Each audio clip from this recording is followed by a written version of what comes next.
This is my Akai MPC-2500.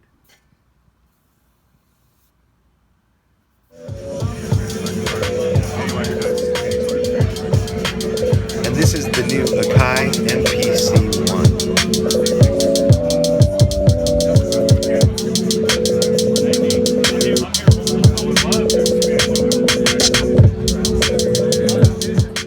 Hey everybody, Sam House here at NAMM 2020, and I'm at the Akai booth with Andy Mack.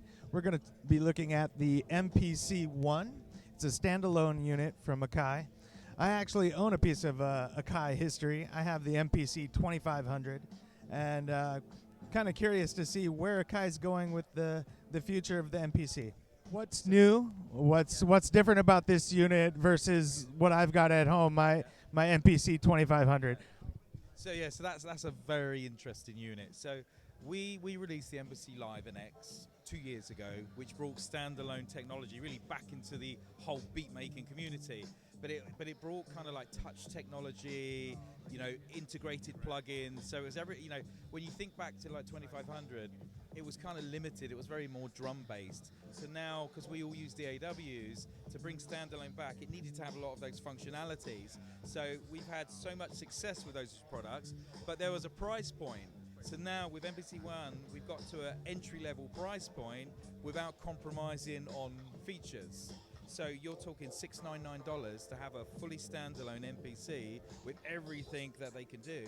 Plus you've got all the connectivity of using it in control mode with the computer, so you could open it up as a plugin, use it in FL, Logic, or whatever you want to do. Plus you've got CV Gate, so if you're driving modular racks, you can use all the step sequencing on board. Like we got a full step sequencer, you can slide through the grid. So many other things that we've added. You've got Ethernet port on the back, so you can make a network between your computer and the MPC, synchronize your splice library, use Ableton Link, and then you've got all of the functionality, tactile controls, so you can navigate around the workflow really fast. So if we start making some beats here. So Andy Max, you're saying this is standalone, but it does work fully with the computer. You can full integration. You can choose what you want to do. So we could sit here and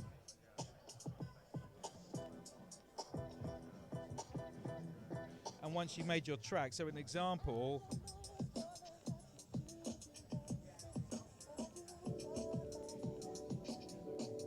So if we made a track, we could now just export that straight out via export mode, ALS export straight into Ableton, right? Or as stems, right? That's in standalone mode, put it to an SD card, or just put it in control mode and do it in the computer. So you can choose how you want to do it. But the funny thing is with a lot of the beat makers in the industry now, there's a lack of space on people's desks.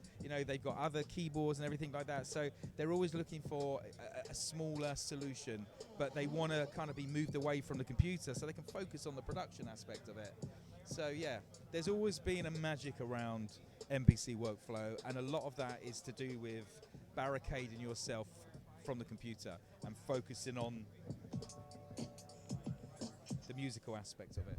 One of the things that really got me excited about the MPC was watching a video on YouTube of Arab music, just punching away at it, doing Skrillex samples.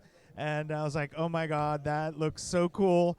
And I looked into the MPC and realized that it had a rich history with hip-hop music in the 90s. And so I have one at home. I never really got off the ground with it, though. I've got the compact flash, and there's no integration with the computer, but I was able to use it as like a throughput, like run other audio through the MPC. And for some reason, it gives it that warmth. I don't know if there's some sort of compression going on there.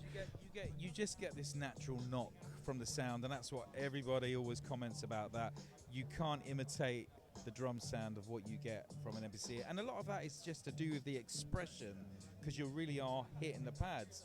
Even to the point that when you're drawing things in, you're not really creating any dynamics. Everything's just like leveled out. Where when you're... It's a different experience. Entry-level price point. not entry-level product. It's just entry-level price point because we're running our own OS, so all the same features migrate across. So then you've got MPC Live, which is battery-powered. So it's got an internal battery, 6 outputs. So you get a little bit more, but you pay the extra for that. So you're paying like $1,000 plus.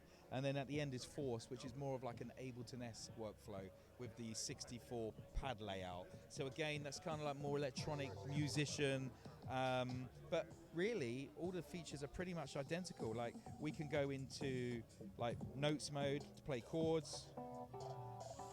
So if you're not a keyboard player,